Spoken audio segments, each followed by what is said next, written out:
Indonesia, salam cerdas hukum.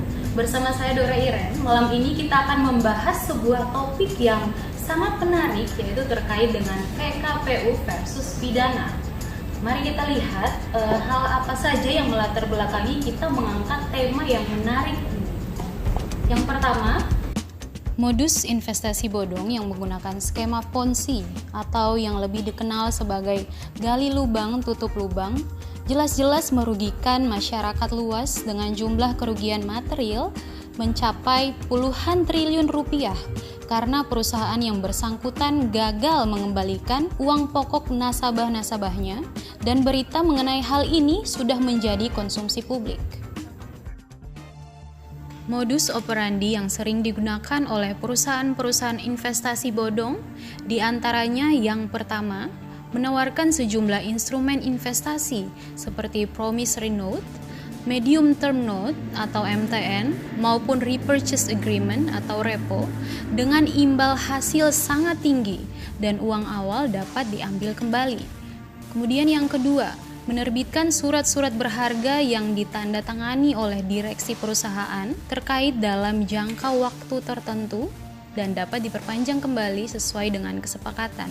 Dan yang ketiga adalah membayarkan keuntungan atau imbal hasil nasabah dari uang nasabah lainnya yang menempatkan dananya pada instrumen investasi yang juga dikelola oleh perusahaan terkait, sehingga uang tersebut sejatinya tidak pernah diusahakan sama sekali.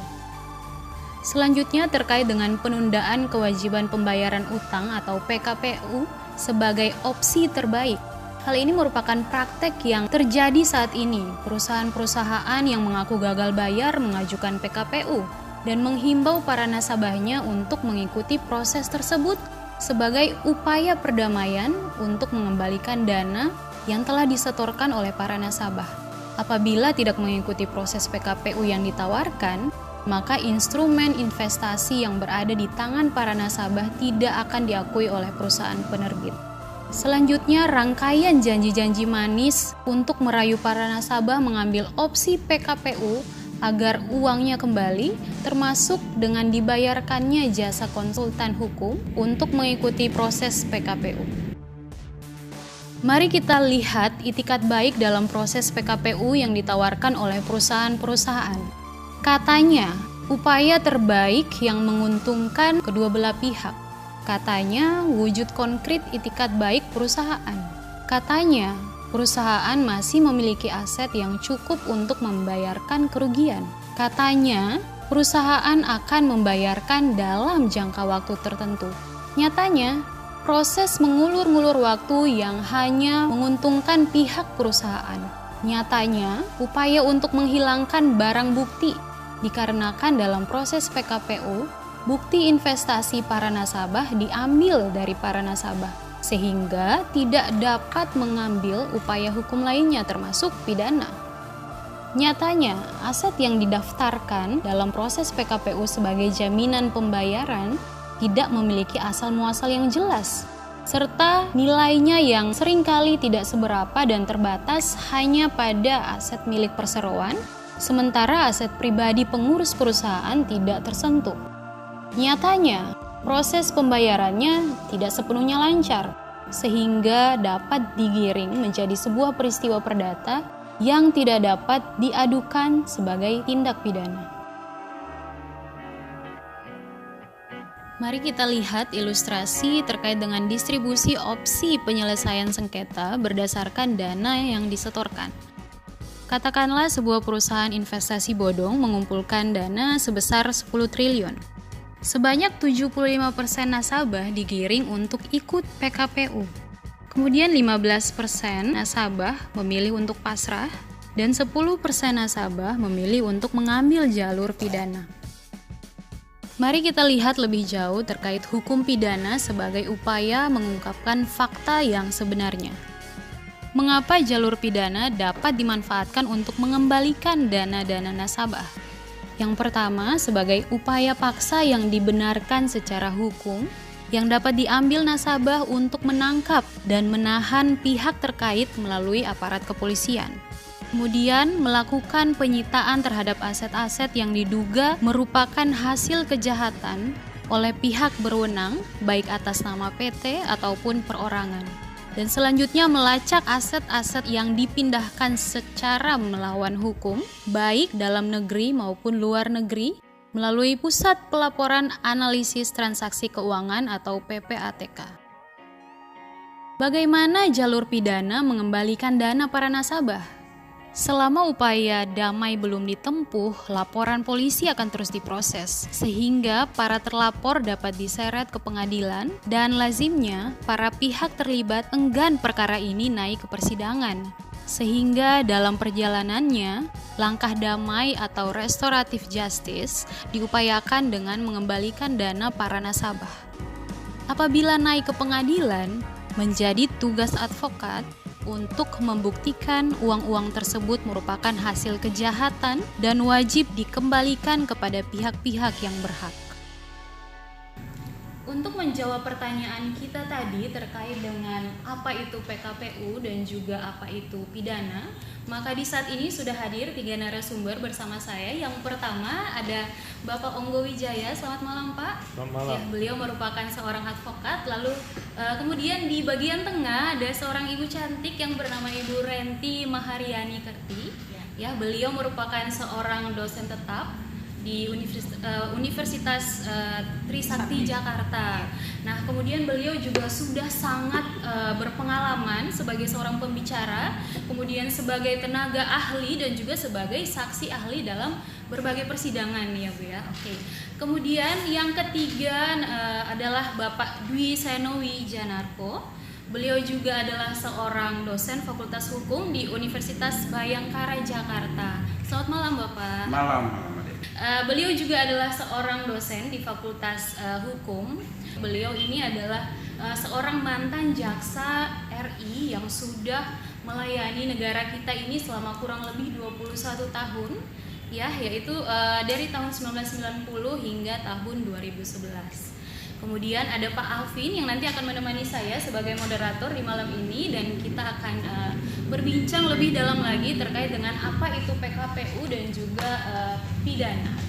Saya langsung saja kepada pertanyaan-pertanyaan inti. Yang pertama saya ingin bertanya kepada Pak Dwi Seno. Siap. Apa sih sebenarnya faktor utama dari tindak pidana? Faktor utama dari tindak pidana yaitu mens rea dan actus rea, apalagi ada sebuah kerugian. Subjek hukum daripada pidana adalah barang siapa. Barang siapa itu bisa terdiri dari secara person, secara badan hukum, bahkan secara korporasi. Dapat dijerat hukum pidana jika telah melakukan suatu tindak pidana yang merugikan orang lain, gitu.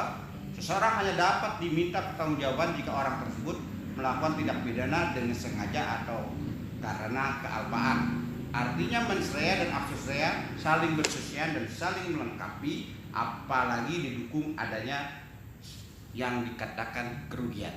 Dalam pidana TPPU sebuah korporasi, sejauh mana penyidik dapat menyita aset?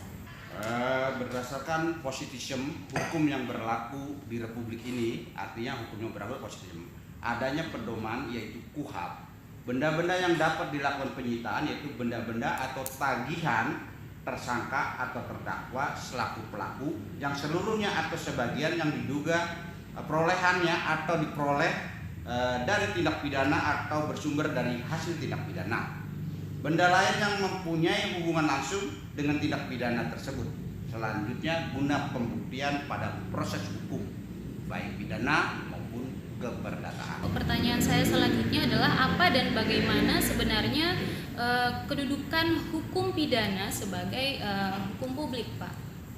Jadi kalau berbicara tentang hukum pidana berkenaan dengan hukum publik, yaitu mengapa dikatakan hukum pidana itu merupakan hukum publik? Karena hukum publik yang mengatur hubungan antara individu dengan masyarakat dan semata-mata dilaksanakan untuk kepentingan masyarakat, maka dikatakan hukum publik. Dengan ciri-ciri hukum pidana sebagai hukum publik yaitu adanya sanksi pidana tetap ada meskipun perbuatan yang menimbulkan tindak pidana dilakukan orang atas persetujuan si korban. Contohnya pasal 332 KHP melarikan gadis orang, padahal si korban setuju tetapi tetap harus dipidana karena diatur di dalam norma hukumnya.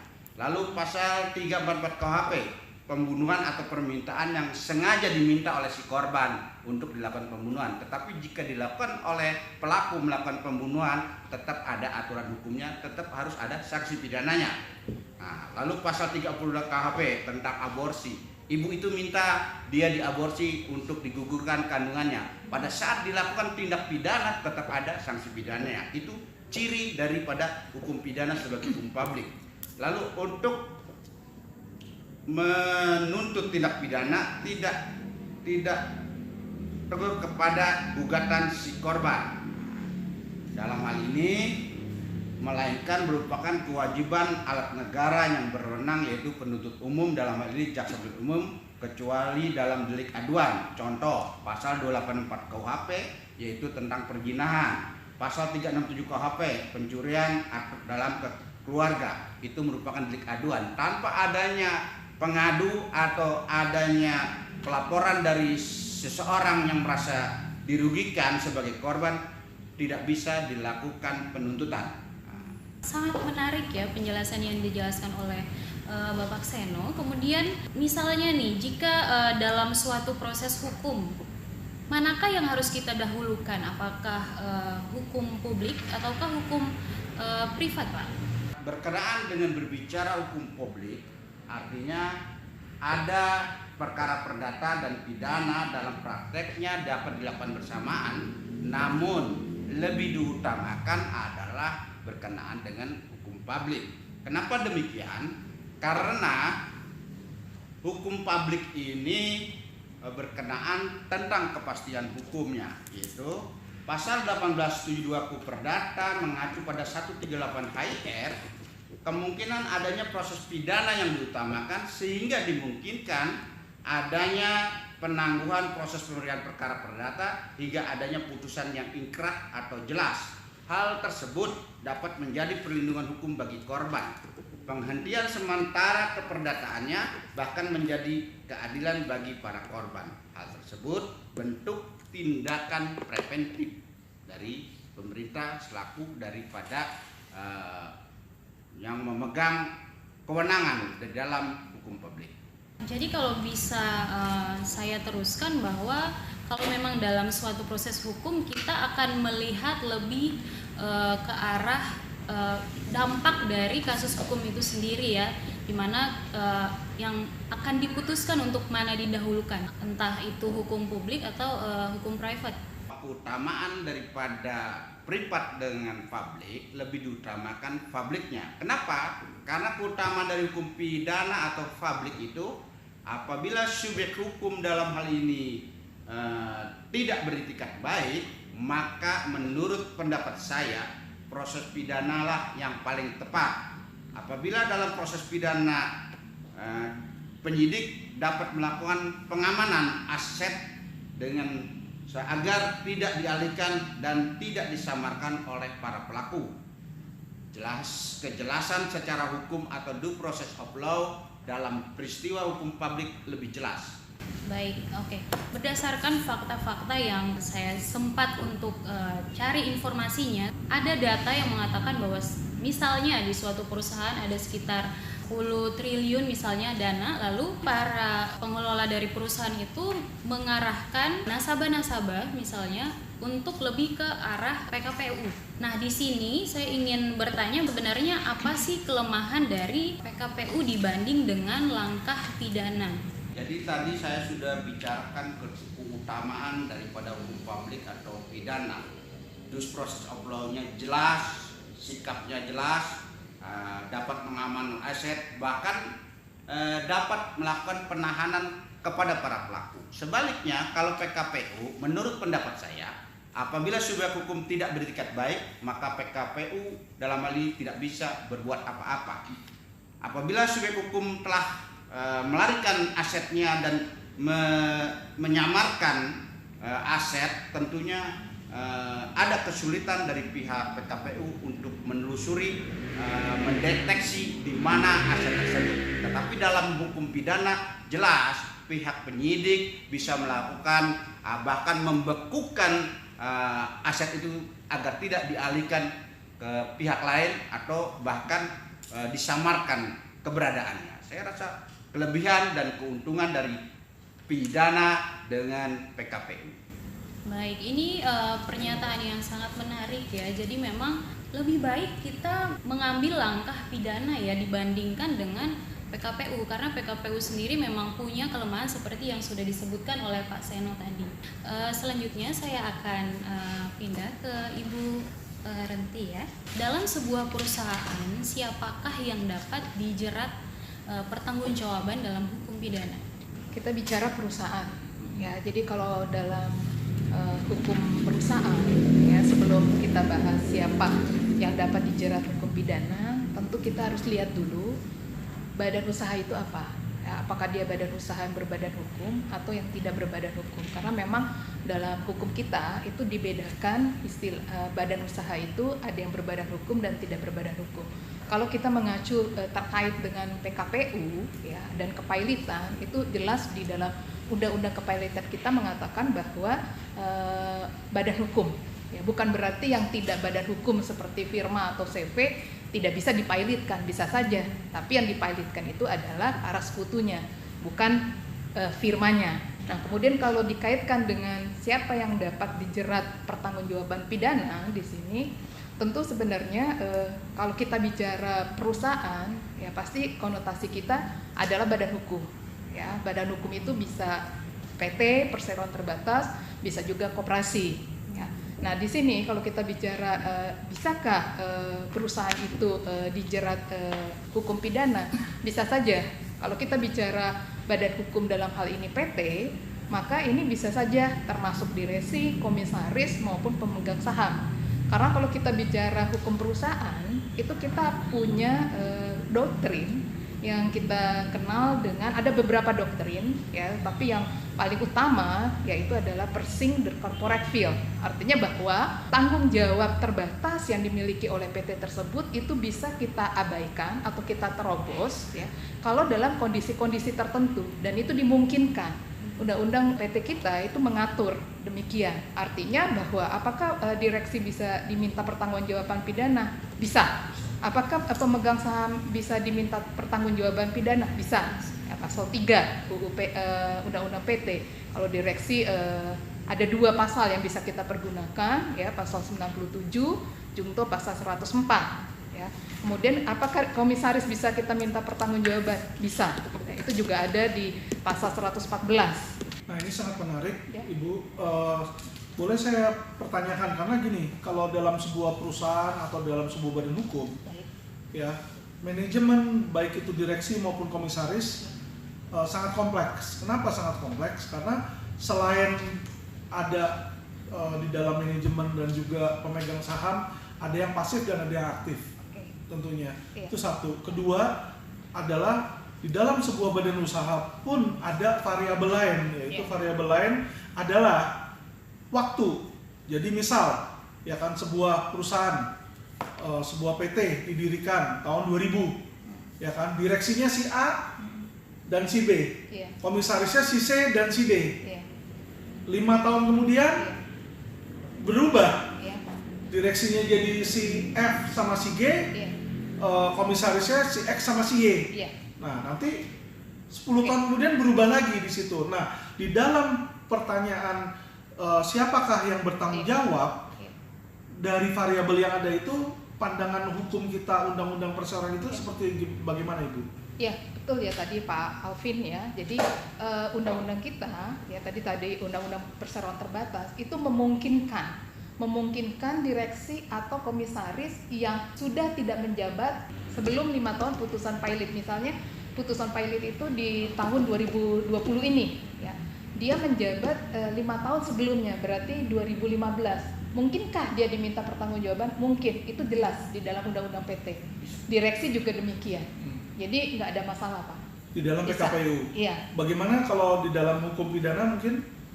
mungkin bisa Ya, ditambahkan. saya tambahkan jawaban dari Dr. Renti bahwa kalau secara pidana barang siapa itu tadi seperti saya sudah bilang person berarti kan secara pribadi, lalu badan hukum, bahkan secara korporasi. Artinya orang-orang itu bisa dimintai pertanggungjawaban secara pidana atau secara hukum. Maksud saya adalah secara spesifik, contoh ada sebuah corporate kan seperti yang dibilang. Jadi ada seseorang dia bilang, oh saya nggak bisa dimintai pertanggungjawaban karena sekarang yang menjabat sudah orang lain. Jadi mereka saling tuding menuding nih, ya kan? Kalau pidana tidak bisa demikian. Tempus locus dan peristiwa hukum di mana dia melakukan, dia yang harus bertanggung jawab. Berbeda dengan aturan hukum perseroan. Namun dalam pidana orang yang melakukan dialah yang bertanggung jawab, bisa dijerat. Jadi dalam PKPU aset milik manakah yang kemungkinan akan dapat disita? Jadi kalau kita bicara PKPU atau kepailitan, ya, jadi yang tentu sih milik perusahaan yang mengajukan PKPU, ya. Tapi mungkin kita juga harus melihat, ya. Jadi artinya perusahaan itu apakah asetnya tersebut, karena ini kalau kita bicara PKPU sama kepailitan itu sebenarnya bermuara pada aturan hukum perdata 1131, 1132 itu nggak bisa kita tinggalkan. Karena kalau kita bicara kepailitan sebenarnya adalah upaya untuk melaksanakan dua pasal tadi. 1131, 1132 itu yang kalau kita bicara atau kita belajar hukum itu jaminan umum, jaminan khusus.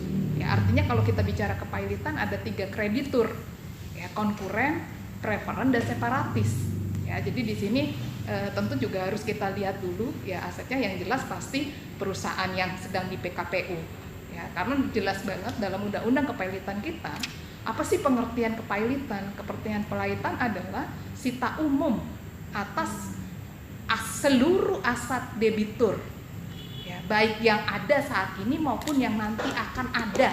Kemudian juga di dalam pengertian itu pada saat hakim mengeluarkan atau menyatakan pailit itu diterima, maka pada saat itu juga akan ditunjuk dan diangkat hakim pengawas dan juga kurator. Baik, oke, yang bisa saya garis bawahi di sini bahwa tentunya yang akan disita adalah aset dari milik perusahaan tersebut, ya. Oke, baik. Dalam hukum korporasi, sejauh mana pemilik perusahaan itu dapat diminta pertanggungjawaban? Dua-duanya sebenarnya ya pidana perdata, ya, berbarengan. Kalau kita bicara badan hukum PT, pemilik perusahaan sebenarnya tidak lain adalah pemegang saham. Kalau memang dia terbukti dengan itikat tidak baik atau terbukti dengan sengaja atau tidak dengan sengaja menyalahgunakan aset perusahaan demi untuk kepentingan pribadi, itu bisa diminta pertanggungjawaban sampai harta pribadi. Nah, ini sangat menarik ya. Berarti dimintai pertanggungjawaban sampai ke harta pribadi, biasanya kalau untuk dibuktikan nanti masuknya lebih ke jalur pidana mungkin gitu ya. Jadi dilaporkan. Kalau memang terbukti ada unsur penipuan atau penggelapan di situ. Apakah itu juga termasuk misalnya ada sebuah perusahaan, dia mempunyai izin properti. Oke. Jadi seharusnya dia membangun, tetapi yang dilakukan dia menghimpun dana masyarakat. Dihimpun, dimasukin ke dalam PT tersebut, uangnya digoreng buat main saham gorengan. Apakah itu juga salah satu termasuk itikat tidak baik atau di mana aset perusahaan yang semestinya dibuat untuk operasional pembangunan properti malah dibuat untuk saham? Iya, benar ya Pak. Jadi itu udah termasuk ultra vires kalau di undang-undang PT. Jadi ada doktrin selain persik dan corporate field, kita juga ada ultra vires, inter vires. Ultra vires artinya jika direksi dalam hal ini melakukan suatu perbuatan di luar dari maksud dan tujuan perusahaan. Karena jelas undang-undang PT kita mengatakan bahwa direksi adalah organ PT yang memang diberikan kewenangan oleh undang-undang untuk apa? Ada 2. Untuk mewakili PT dan juga untuk menjalankan PT. Tapi menjalankan PT ini dia terikat dengan yang kita sebut doktrin fiduciary duty. Ya, artinya dia punya itikat baik dan penuh tanggung jawab untuk melaksanakan atau menjalankan perusahaan sesuai dengan maksud dan kepentingan perusahaan. Ya, jadi kalau misalnya yang tadi Pak Alvin mengatakan izin properti, tapi dia menjalankan di luar izin tersebut, ini kan udah berarti melanggar doktrin, berarti masuk ultra vires. Kalau masuk ultra vires ada kerugian, berarti bisa diminta pertanggungjawaban sampai pribadi. Apalagi kalau komisarisnya mengetahui, komisaris kan tugasnya organ PT yang memang diberikan kewenangan untuk mengawasi siapa? Mengawasi direksi. Kalau komisaris tahu direksi udah melenceng harusnya dinasihati, tapi kalau dia ikut berarti kan ikut terus serta. Ya, begitu juga kan pemegang saham nanti kan ada rules. Kita rules tahunan kan biasanya agendanya adalah kegiatan perusahaan. Apakah perusahaan ini untung rugi nanti bagaimana? Nah, nanti kalau misalnya dia tahu perbuatan direksi seperti itu, tapi di dalam rules dia masih tetap mensahkan laporan keuangan dari yang disampaikan direksi, maka dia juga bisa. Itu yang dimaksud dengan secara langsung atau tidak langsung. Baik, ketika sebuah perusahaan melanggar tujuan perusahaan itu didirikan sesuai dengan akte perusahaan dan kemudian dia menimbulkan kerugian, lalu apakah langkah hukum yang dapat ditempuh? Secara hukum perdata atau bisnis, langkah hukumnya bisa diminta pertanggungjawaban sampai harta pribadi baik dari pemegang saham, direksi maupun komisaris. Bahkan tadi saya tambahkan yang tadi Pak Halvin mengatakan, apakah direksi yang sebelumnya 5 tahun sebelumnya pernah menjabat dimungkinkan bisa, karena pertanggungjawaban pribadi itu sifatnya renteng. Ya, undang-undang PT kita juga memungkinkan, ya. Nanti tinggal dibuktikan di dalam persidangan apakah memang misalnya dewan direksi itu ada 3 atau 4 orang. Ya, apakah diminta pertanggungjawaban renteng keempat-empatnya? Nah, tinggal tergantung masing-masing direksi harus bisa membuktikan apakah betul kerugian yang dialami oleh perusahaan itu akibat kesalahan atau kelalaian kesengajaan dari direksi itu sendiri. Bahkan di undang-undang PT kita juga memungkinkan loh ya Mbak ya, bahwa pemegang saham minoritas itu juga bisa mengajukan loh gugatan derivatif loh kepada direksi ya, kalau dianggap tindakan direksi itu merugikan kepentingan perusahaan. Menambahkan izin Pak, jadi berkenaan tentang pertanyaan tindakan atau langkah hukum apa apabila terjadi hal demikian, kata Dr. Renti bisa dilakukan secara keperdataan dalam hal ini PKPU, menurut saya juga bisa dilakukan secara pidana atau laporan pidana. Jadi saya juga ingin melengkapi sedikit terkait dengan tadi penyampaiannya. Jadi pada prinsipnya itu kalau pidana itu, hukum pidana, objeknya itu adalah perbuatan. Perbuatan seseorang. Ya. Nah kalau dalam konteks hukum perdata itu objeknya adalah kerugian. Gitu. Jadi ini seringkali salah kaprah dari masyarakat awam yang berpikir kalau saya melaporkan pidana ya supaya diganti kerugiannya, gitu loh. Padahal sebenarnya objek pidana itu sebenarnya adalah perbuatan. Ya. Nah saya kira ini kami sangat sepakat lah dengan pendapat Bapak dan Ibu. Betul. Baik, selanjutnya saya akan bertanya lebih lanjut lagi kepada Pak Ongko ya. Apa tujuan dan asas dalam suatu perkara PKPU, Pak? Jadi begini, kalau PKPU itu, ya sebenarnya PKPU itu adalah bagian dari satu undang-undang kepailitan dan PKPU. Jadi kalau PKPU itu lebih tepat dikatakan itu adalah suatu restructuring. Ya. Nah, bagaimana untuk memperbaharui kegagalan penyelesaian kewajiban utang di masa lalu gitu loh ya, dengan penawaran suatu proposal perdamaian untuk menghapus perikatan yang lama. Nah, jadi hakikat atau roh dari PKPU ini sebenarnya adalah perdamaian. Ya. Nah, jadi orang mengajukan permohonan PKPU sebetulnya tujuannya untuk damai. Begitu loh. Nah, bagaimana cara perdamaian itu bisa terjadi? Debitur mengajukan proposal setelah melewati beberapa tahapan ya. Ada tahapan rapat kreditur pertama, ada tahapan pencocokan piutang, pembahasan rencana perdamaian, sampai di akhir itu ada pemungutan suara untuk menerima atau menolak tawaran perdamaian yang diajukan oleh si debitur. Nah, kalau diterima oleh mayoritas kreditur, lebih dari setengah jumlah kreditur yang hadir dan 2/3 hak suara diterima oleh kreditur, nah itu hasilnya damai. Ya, damai itu kemudian disahkanlah oleh pengadilan. Ya, itu disebut dengan homologasi. Tapi apabila kreditur itu menolak, ya, akibat hukumnya adalah pailit. Jadi output dari proses PKPU itu hanya 2 sebetulnya. Kalau perdamaian diterima, ya jadi damai. Kalau ditolak, pailit. Nah, pertanyaannya, bagaimana kalau setelah terjadi perdamaian, ya, kemudian si debitur tidak memenuhi apa yang ditawarkan pertama kali itu, perdamaian itu, yang isi perdamaian antara kreditur dan debitur yang telah disahkan. Nah, banyak masyarakat berpikir ya atau beropini bahwa kalau perdamaian itu tidak dilaksanakan oleh si debitur, otomatis pilot. Bukan demikian. Ya, jadi kalau misalnya debitur itu dia tidak memenuhi isi perdamaian atau tidak melaksanakan kewajibannya, si kreditur harus mengajukan pembatalan perdamaian ke pengadilan supaya perdamaian telah terjadi itu dibatalkan. Nah, dalam hal ini tentu kan pasti ada biaya, tenaga, dan pikiran. Gitu loh. Nah, kita bandingkan dengan proses pidana. Kalau pidana kan ya cuma sekali aja gitu, lapor, kalau misalnya perbuatannya terbukti, ya kan? Nah, lalu pihak penegak hukum dapat melakukan penyitaan, penelusuran aset, dan seterusnya. Kira-kira demikian. Dan kalau memang tidak setuju dengan hal ini, maka bisa ambil langkah hukum yang lain, misalnya pidana ya, seperti yang... Bisa bersamaan. Oh, bisa bersamaan. Bisa bersamaan. Nah, banyak orang berpikir bahwa apabila PKPU berakhir dengan damai, lalu pidananya stop. Kira-kira seperti itu kan?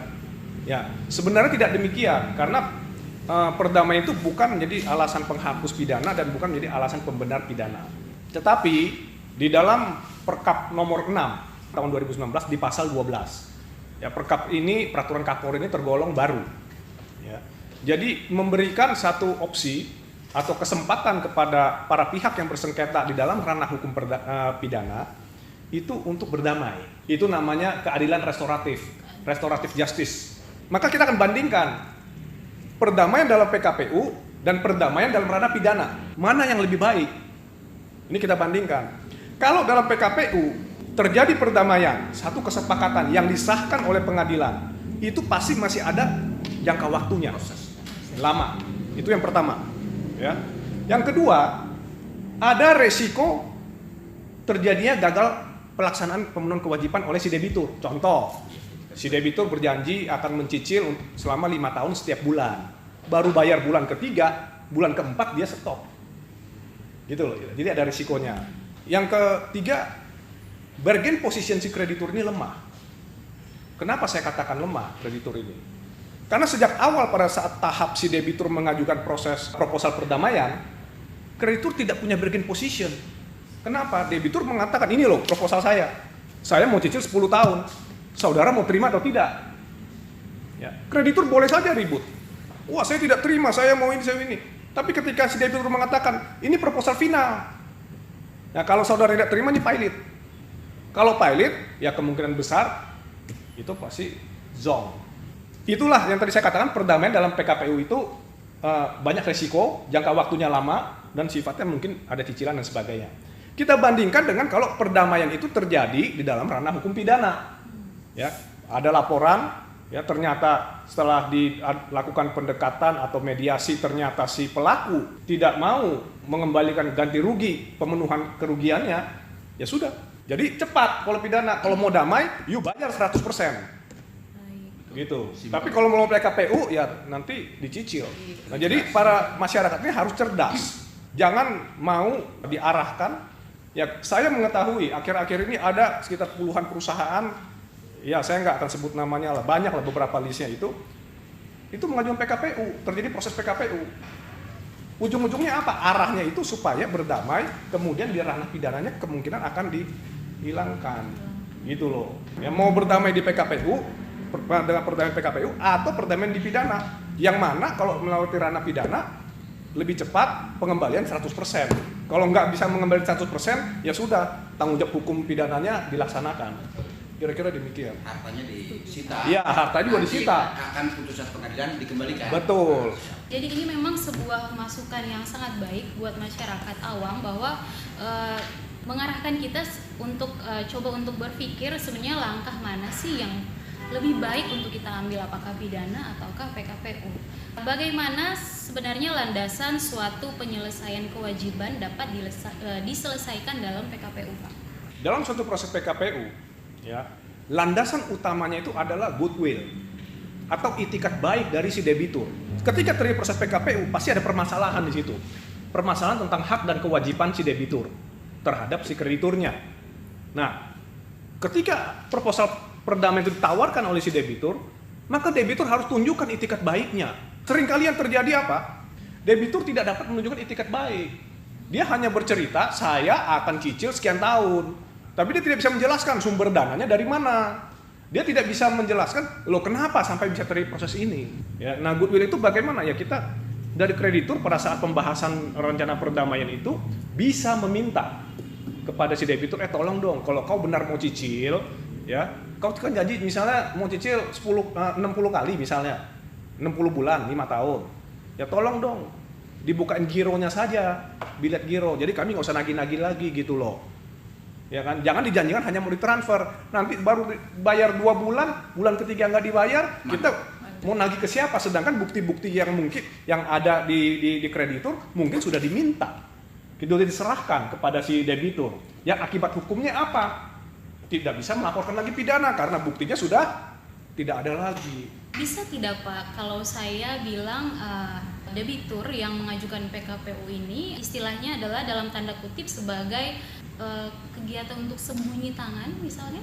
Gini, kita tidak bisa menyimpulkan debitur untuk sembunyi tangan dan sebagainya. Karena subjek hukum dalam pengajuan permohonan PKPU itu kan bisa debitur, bisa kreditur. Tetapi di awal tahun 2020 ini ada keputusan Mahkamah Agung, ya. Ini terkait dengan pandemi Covid ini, ditengarai pasti akan banyak perusahaan-perusahaan yang mengajukan proses PKPU.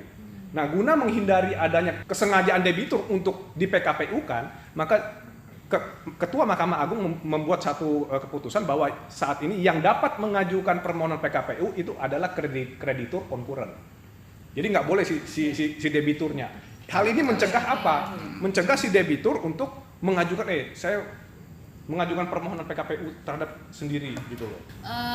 Kemudian saya juga berpikir nih Pak, kalau misalnya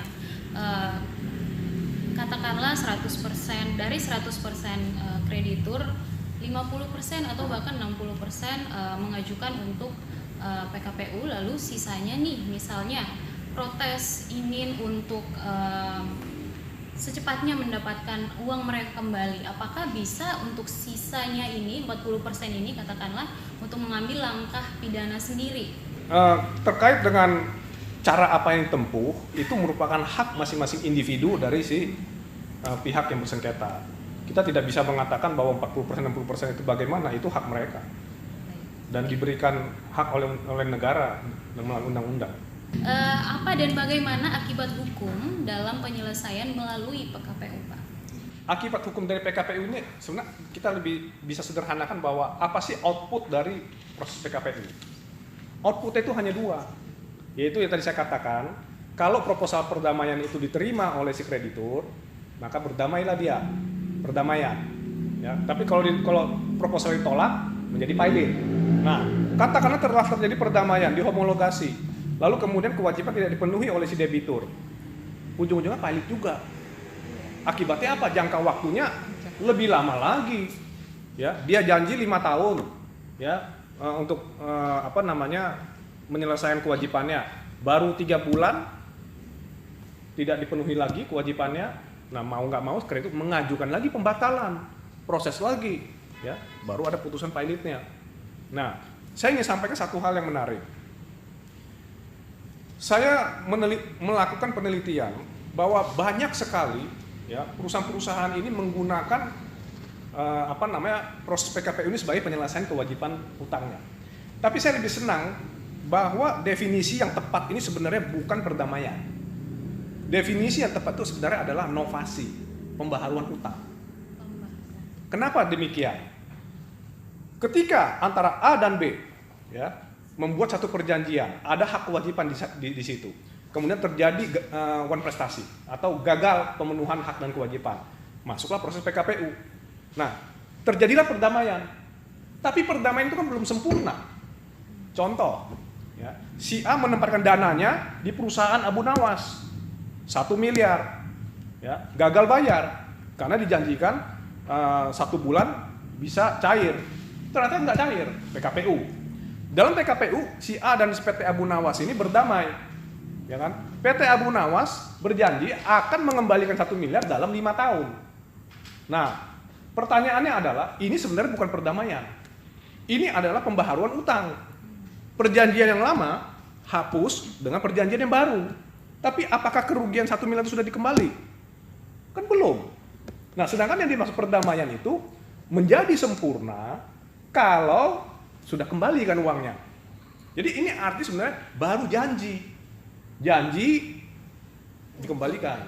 Nah, kita bandingkan dengan proses pidana. Ya, kalau kita melaporkan orang, ya karena uang si A 1 miliar di perusahaan PT Abu Nawas, ya dilaporkanlah PT Abu Nawas. Nah, PT Abu Nawas ini hanya 2 opsinya, mau berdamai atau tidak. Kalau mau berdamai maka ia harus mengembalikan 100% kepada si A. Kalau nggak mau, ya proses hukum. Nah, kira-kira kalau kita sebagai orang yang menempatkan dananya menempatkan uang di PT Abu Nawas, ya, kira-kira mau menggunakan upaya hukum pidana atau mau menggunakan upaya hukum PKPU? Dua-duanya juga perdamaian, tetapi yang satu prosesnya lama, yang ini cepat. Jadi bukan kami yang menentukan, ya pemirsa yang bisa memilih. Kira-kira demikian. Ini ya, jadi memang istilahnya bahwa PKPU ini masih bersifat janji, ya, karena memang belum ada realisasi untuk pembayaran tuntas untuk. Betul. Ya. Dan ada risiko yang tadi saya katakan berulang-ulang itu, di tengah jalan dia nggak selesaikan.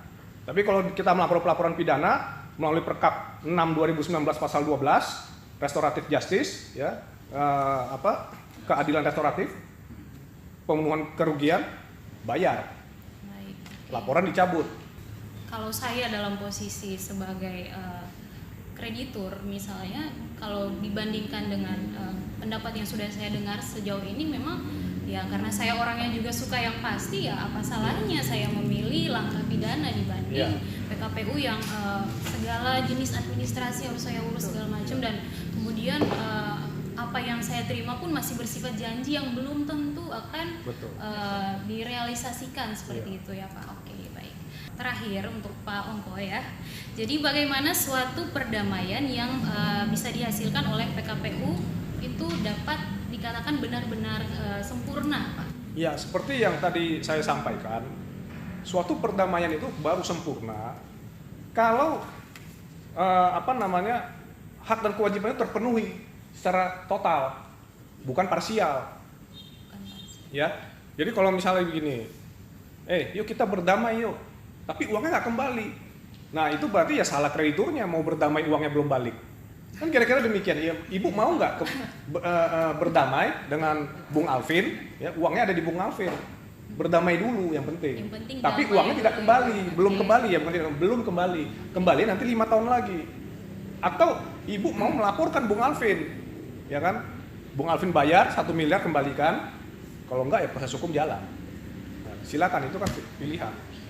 Kira-kira demikian. Jadi kalau saya lihat kunci utama di sini sebenarnya itikat baik ya. Iya, kalau dalam PKPU itikat baik ya. Itikat baik sering disebut juga kalau di hukum pidana atmos of goodwill. Iya, atmos of goodwill, betul. Jadi kalau sebuah perusahaan misalnya PT Abu Nawas, direksinya dari awal yang tadi seperti Bu Renti bilang, contoh tujuannya untuk mendirikan properti bangunan, malah dia main saham gorengan, ngambil uang masyarakat, terus dia lihat, oh ini udah gagal bayar nih, saya bersembunyi tangan, ganti direksi. Itu sudah ada menunjukkan itikat, ciri-ciri tidak adanya itikat baik di situ. Iya, dugaan. Nah, ya, arahnya ke arah ke sana. Nah, tadi yang disampaikan Bu Renti itu benar sekali, ya, bahwa terkait dengan pernyataan Pak Dwi Dusena juga sama. Objeknya kan ada perbuatan. Kalau direksi yang lama, misalnya 3 tahun yang lalu, pada saat itu terjadi permasalahan di sana, kan dia yang berbuat. Dialah yang harus diminta pertanggungjawaban pidana. Betul. Gitu. Tetapi secara konteks perdata, direksi yang sekarang bisa diminta pertanggungjawaban perdatanya. Betul. Iya, jadi kalau pidananya ya siapa yang pada saat dia menjabat, siapa perbuatan, kapan, di mana, ya itu dia. Betul, saya setuju itu. Nah, berarti dengan tidak adanya itikat baik, kalau tadi yang Pak Onggo bilang adalah secara PKPU akan sangat lemah dan merugikan kreditur kalau kita sudah tahu dari awal debiturnya ini diduga banyak melakukan perbuatan yang tidak ada itikat baik di situ, atau ciri-ciri atau kira-kira karakteristik menghindari kewajiban. Berarti kalau dari awal aja udah kelihatan seperti itu, seorang kreditur masuk ke dalam sebuah perdamaian, sedangkan debiturnya diduga tidak ada atau indikasi kuatnya tidak ada itikat baik, seperti kucing dalam karung. Apakah seperti demikian? Jadi begini, ya, memang untuk menentukan goodwill ini gampang-gampang susah, ya, apalagi dalam proses PKPU. Itulah sebab tadi saya katakan, kalau kita mengacu kepada Perkap 6 2019 tentang keadilan restoratif, di situ ada lebih kepastian goodwill-nya. Iya. Anda mau selesaikan atau tidak? Kalau tidak, proses hukum jalan. Betul. Very simple. Tapi kalau di PKPU, kita mengira-ngira, di satu sisi kita berharap si debitur, oh ada etikat baik, saya nunggu 5 tahun, 10 tahun, ya kan? Tapi kita kan namanya orang bisa berubah, Betul. ya kan? Manusia bisa berubah, gitu loh.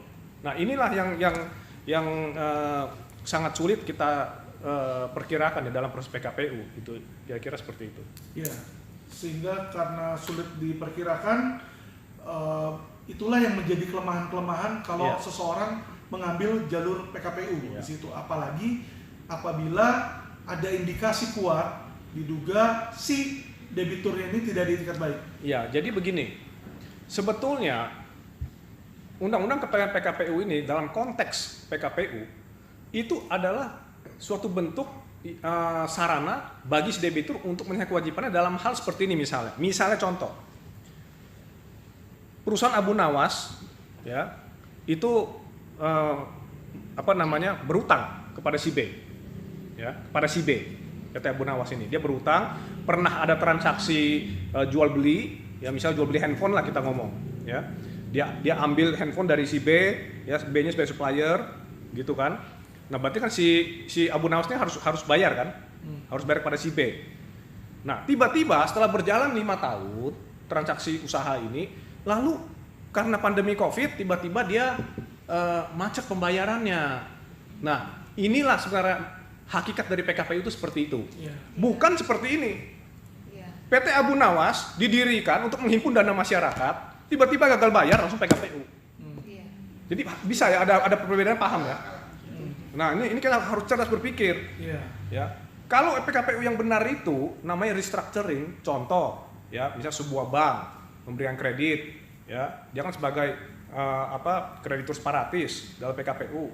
Nah si debitur mungkin sudah pernah ada hubungan lama dengan si bank, ya, sudah pernah ada cicilan. Tiba-tiba pandemi COVID dia ada kesulitan keuangan, sehingga perlu direstrukturisasi. Bukan tiba-tiba saya bikin PT, ya kan menghimpun uang apapun bentuknya itu. Tiba-tiba begitu gagal bayar, saya cuma ngomong saya mau ikut PKPU. Kira-kira namanya apa? Nah itu masyarakat yang menyimpulkan. Oke, baik, boleh sambil minum Bapak? Iya, terima kasih. Oke, saya ingin bertanya selanjutnya, ini mungkin pertanyaan boleh untuk dijawab oleh ketiga narasumber ya. Jadi jika dalam sebuah proses hukum ini berjalan bersamaan antara hukum pidana maupun PKPU, kira-kira yang mana yang akan didahulukan? Kalau saya menyimpulkan utama pidana, karena sudah diterangkan secara detil bahwa keuntungan yang lebih jelas adalah pidana. Karena perdamaian di pidana itu restoratif justice jelas. Kalau seseorang bisa menyelesaikan kewajibannya, bisa ditutup perkara. Kalau tidak, proses akan tetap dilaksanakan. Saya rasa yang lebih utama adalah pidana. Saya serahkan kepada rekan-rekan kawan-kawan yang lain. Apakah sepaham semuanya bahwa pidana? Kalau saya, iya, karena tadi sudah jelas ya dari penjelasan Pak Ongkong ya, inti sebenarnya PKPU itu adalah tadi restrukturisasi. Ya, jadi sebenarnya debitur itu sudah mengukur dirinya, tetapi dia punya itikat baik untuk menyelesaikan. Ya, jadi kalau menurut saya itulah yang harusnya sebenarnya kita semua itu bisa membedakan PKPU dengan tadi yang pidana. Saya sepakat dengan Pak Ongko. Ya, saya Ya, juga. kalau jadi kesimpulannya, kalau hukum pidana itu kan hukum publik, ya, secara logika itu tentu harus didahulukan, ya, dibandingkan hukum privat. Nah itu yang pertama, ya. Nah yang kedua, tadi sama seperti Ibu Reti katakan bahwa memang restrukturisasi itu sebenarnya satu sarana bagi para pihak ya terkait hak dan kewajiban. Bukan yang tadi seperti ujuk-ujuk tiba-tiba yang tadi saya katakan seperti itu, himpun dana lalu terjadi gagal bayar di PKPU, itu aja. Sebenarnya bagaimana sih perkembangan hukum saat ini ya, di mana PKPU sudah dijadikan juga sebagai modus istilahnya ya bagi pelaku kejahatan untuk menghindari jerat pidana. Kita tidak bisa menyimpulkan apakah itu sebagai modus atau tidak. Ya, tidak bisa kita simpulkan demikian. Ya, tetapi melihat fenomena, ya, fenomena yang terjadi akhir-akhir ini, ya, arah-arahnya ke sana, gitu loh, arah-arahnya. Tapi kita nggak bisa bilang itu modus. Ya, pengalaman saya seperti ini. Ada satu perkara tahun lalu proses PKPU. Dalam PKPU itu dilarang melakukan pembayaran kepada satu kreditur. Ya, nah, debitur ini akhirnya pilot. Setelah pilot, kita tahu kreditur bahwa oh ternyata ada pembayaran ke satu kreditur. Artinya apa? Kurator mempunyai wewenang untuk membatalkan perbuatan hukum itu, aksio pauliana namanya. Iya. Ya. Nah, tapi kurator tidak mau untuk melaksanakan kewenangan itu, mengajukan gugatan aksio pauliana itu. Akibatnya apa? Ada kreditur lain mengajukan gugatan ke pengadilan, dia menggugatlah si kuratornya, si debiturnya. Ya. Dan si kreditur yang menerima pembayaran itu. Nah, putusannya apa? Ini baru diputus 2 minggu yang lalu. Putusannya adalah bahwa gugatan tidak dapat diterima. Karena menurut pasal 47 Undang-Undang Kepailitan, yang berwenang mengajukan gugatan aksio pauliana adalah kurator. Nah, sekarang pertanyaannya, kalau kuratornya tidak mau menjalankan kewenangannya itu, bagaimana? Lebih lama lagi. Nah, saya kembali ke masalah PT Abu Nawas. Kalau misalnya berakhir pilot, ya, nah tadi dikatakan kurator punya kewenangan menurut undang-undang mengejar harta pribadi. Tapi kalau dia nggak mau lakukan, bisa apa si kreditur ini? Sudah jatuh tertimpa tangga. Ya. Nah, beda dengan tadi jalan pidana yang saya bilang. Lapor, proses hukum berjalan, berdamai atau tidak? Ya kan? Berdamai kembali kan 100%. Tidak, proses hukum jalan. Apa sebenarnya keuntungan dan kerugian menempuh proses hukum pidana dibandingkan dengan PKPU misalnya ya, dalam kasus yang spesifik untuk investasi bodong? Ya, jadi begini, keuntungan dan kerugiannya, ya saya pikir kalau menempuh jalur pidana, ya lebih ada kepastian hukum, ya kepastian hukum dalam arti begini, kalau terjadi perdamaian, ya maka kita tahu dengan pasti bahwa pengembalian kerugian itu 100%. Kalau melalui jalur PKPU, ya seperti kita ketahui pasti ada klausul-klausula yang mengatur cicilan dan sebagainya sehingga jangka waktunya lama. Kalau dari sudut pandang pribadi saya, segera laporkan pidana. Jangan pernah ragu. Ya. Karena semakin Anda lama untuk membuat laporan, bisa terjadi perubahan-perubahan pelarian aset kah atau apakah dan sebagainya yang kita tidak tahu. Ya kan? Begitu gagal bayar, laporkan dulu. Saya sependapat dengan Pak Onggo selaku praktisi, memang harus demikian. Pidana lah yang paling simpel, cepat. Kalau restoratif justice artinya kalau ada perdamaian, ya berdamai, segera kembalikan kewajiban. Kalau tidak, proses hukum dilaksanakan. Saya simpel, saya sependapat dengan Pak Onggo selaku praktisi. Tanpa terasa, diskusi kita yang sangat menarik ini sudah di penghujung. Sebelum kita mengakhiri diskusi kita di saat ini, mungkin saya ingin mendengar closing statement dari setiap narasumber. Boleh kita mulai dari Pak Dwi. Tetap berprasangka baik dan semangat buat para kawan-kawan sekalian. Menurut saya hanya satu, bahwa jangan ragu untuk menempuh jalur pidana kalau memang itu yang terbaik. Ya, karena itu udah jelas tadi Pak Ongko sendiri menjelaskan bahwa itu prosesnya lebih cepat, lebih efisien, yang jelas kepastian hukum dan hak untuk kerugian yang dialami itu bisa langsung dibayar. Aja. Ya, kalau dari saya sebenarnya simpel saja. Ya, kita sebagai bangsa Indonesia ini berupayalah supaya penegakan hukum di Indonesia ini jauh lebih baik dari yang sebelumnya. Kira-kira itu saja. Baik, jadi bisa saya simpulkan bahwa kita memang harus tetap untuk semangat ya dalam menegakkan hukum yang ada di negara kita ini, dan kemudian kalau kita sudah melihat mana yang terbaik ya untuk kita, ya jangan ragu ragu juga untuk membuat sebuah pilihan ya, dimana tadi juga sudah sangat dipaparkan dengan jelas ya terkait dengan kelemahan ataupun kelebihan dari PKPU ataupun hukum pidana sendiri ya. Oke, baik, terima kasih banyak atas Terima kasih, waktunya Mbak. saudara